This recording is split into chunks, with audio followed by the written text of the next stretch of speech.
21 next, February 18th. I'm Joel Dean, the place to be, and we have a lot of breaking news to get to right now. Let's bring in Maxine Rose. What an interesting story. Arson is the crime that they're looking at, and firefighters are the suspects. You're in East Hempfield Township. Fill us in. Yes, so three firefighters from the East Hempfield Township Fire Department. They are being accused of starting five separate fires in the area. And they're now facing charges of arson, of course, Right. but also criminal conspiracy and agricultural vandalism and a number of other charges at this Okay. time. So when this happened late last year, I think it was October and November, a couple different October times. to November. Yeah, exactly. In Right. 2024. All Yeah. right. Give me some ages on these folks. Okay, so I believe we have a 23-year-old, I believe 21-year-old. There's two men, and then there's one juvenile. He's 16 year. They are 16 years old. Right. So it's a volunteer fire department, so you can have some younger folks in there sometimes. Yeah, But the crazy scenario about this is these are people that are fighting fires, the fires that they're accused of setting.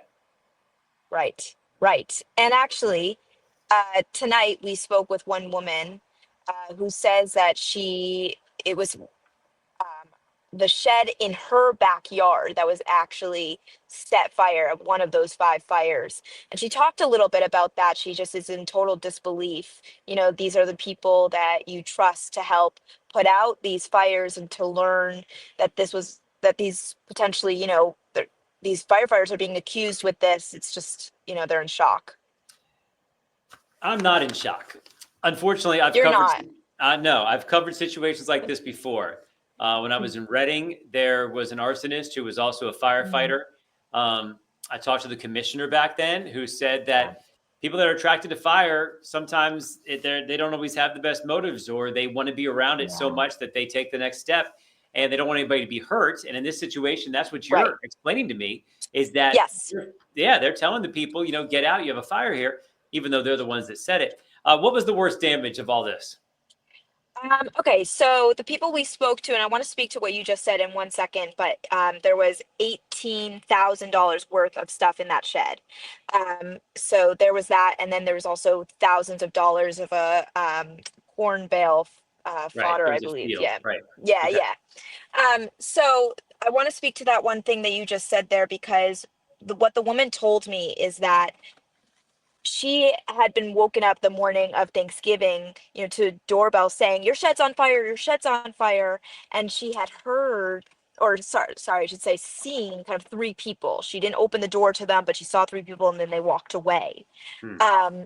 When she told the police this, it led them to believe, it's these three individuals that started the fire.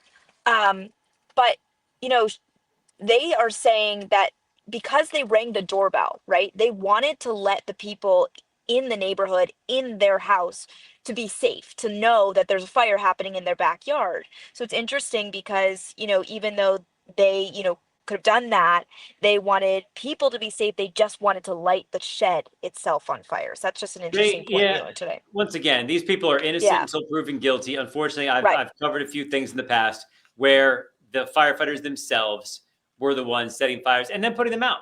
Whether they wanted the action or had another motive or um, Right. had some other ideas in mind. It sounds like in this scenario, their idea was not to hurt anybody, but to see the fire and get some action out of it. Um, Yeah. yeah, That's we what it know sounds it's like. rare. We love volunteer firefighters. That's how we make this situation even work in Pennsylvania because we count on Absolutely. volunteer firefighters. Okay, the vast Yeah. majority by far are great people, but there are some bad apples in every profession, and in this one, they have the knowledge of how fire works and. Unfortunately, this may have been a scenario like that. All right, well, let's get back to work Yep. on this. Look forward to seeing you at 10 and 11. Wild Yes. story out of East Hempfield. Thank you. Thank you so much. Yeah, not the only fire we're talking about. Rowhome fire to get to right now. This was 14 people displaced, Swatera Township. This happened early in the morning. Emergency dispatchers called out around 7:30. You see 2 alarm fire, 3 homes, more flames here. Just a tough time of year for fire when people are trying to warm their homes in different ways and maybe things get out of control. Dispatchers say no one was injured. Everybody evacuated. But 8 children are now out of a home tonight. Red Cross helping out them and 6 adults for that fire you see there. Officer-involved shooting in Lancaster County. This happened last month. A guy with a machete had just robbed a bank and then is challenging police. Apparently, he said over and over again, he was yelling at them. They gave him apparently 14 chances to stop and try to put down the weapon. There you see how big the machete was. Didn't do it. And then eventually officers shot him. Today, the result from the DA's investigation is— the knife! Drop the knife! You heard one of the times right there. Allegedly, it was 14 times telling him to drop the knife, drop the weapon, and then things escalated from there, unfortunately, and this person was killed. The ruling today is that it was justifiable. So some people were at risk. It's not this moment they're talking about, but they say people were at risk at one point. That made it a justifiable shooting. You're seeing some more body camera footage here. Let's let this play out a little bit more as they come around the corner here and getting closer to that individual.